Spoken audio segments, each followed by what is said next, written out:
تو ایک چھوٹی سی گزارش یہ ہے کہ سورہ کہف، کیونکہ کہتے ہیں کہ سورہ کہف کی بارے میں آتا ہے کہ جو جمعے کو پڑھے گا سورہ کہف، تو اگلے جمعے تک غالباً اس کے اللہ حفاظت فرمائیں گے، گناہ معاف ہوں گے.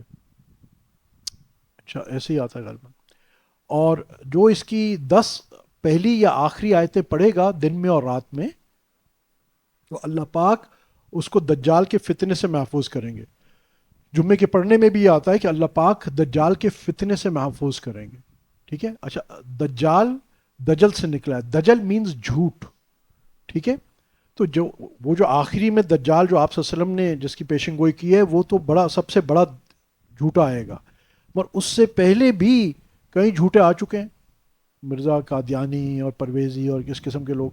اور ایک مفتی صاحب بڑی اچھی بات کر رہے تھے جو مجھے خود بڑی اپیل کی، کہ اس وقت موجودہ طور پہ جو سوشل میڈیا ہے یہ خود ایک بہت بڑا جھوٹا ہے.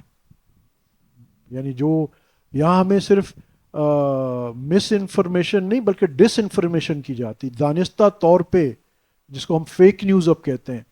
بہرحال تو بچنے کا طریقہ کیا ہے؟ باقی کام جو کرنے کریں، مگر بچنے کا ایک طریقہ یہ ہے کہ لازم کر لیں اپنے سورہ کاف کی پہلی آیتیں 10 آیتیں یا 10 اور آخری 10 آیتیں کوشش کریں کہ دونوں اس کو حفظ کر لیں، اور صبح شام دونوں کو پڑھ لیں تو بہت اچھا. ورنہ 10 آیتیں دن میں اور 10 آیتیں رات میں پڑھ لیں ایک. اور رات میں بالخصوص آخری 10 آیتیں ضرور پڑھیں.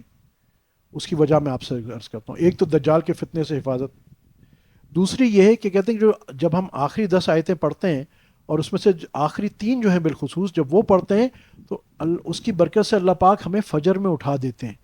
بہت ہم میں سے بہت سارے لوگوں کا پرابلم ہوتا ہے کہ فجر میں نہیں اٹھ پا رہے. تو اس کا ایک عمل یہ ہے، اول تو اس کا طریقہ یہ ہے کہ ہم جلدی سوئیں اور وہ ساری اپنی جگہ پہ. پر ایک بات یہ کہ سونے سے پہلے، یعنی آفٹر مغرب بیفور گوئنگ ٹو سلیپ، سورہ کاف کی آخری 10 آیتیں تو ضرور پڑھ لیں. اور اسی طرح دن میں چاہے پہلی 10 پڑھ لیں چاہے آخری 10 پڑھ لیں. تو انشاءاللہ کیا ہوگا کہ جب یہ اگر ہماری زندگیوں میں یہ فتنہ آیا، نہیں آیا تو کوئی بات نہیں، مگر آیا تو اس پہ آتا ہے کہ دجال کے فتنے سے حفاظت ہوگا. تو اب معمول ہم نے کیا بنانا ہے؟ آج کل تو ہر کسی کے پاس اسمارٹ فونز میں قرآن کا وہ ہوتا ہے، اس کو آپ بک مارک کر لیں، پہلی 10 آیتیں آخری 10 آیتیں.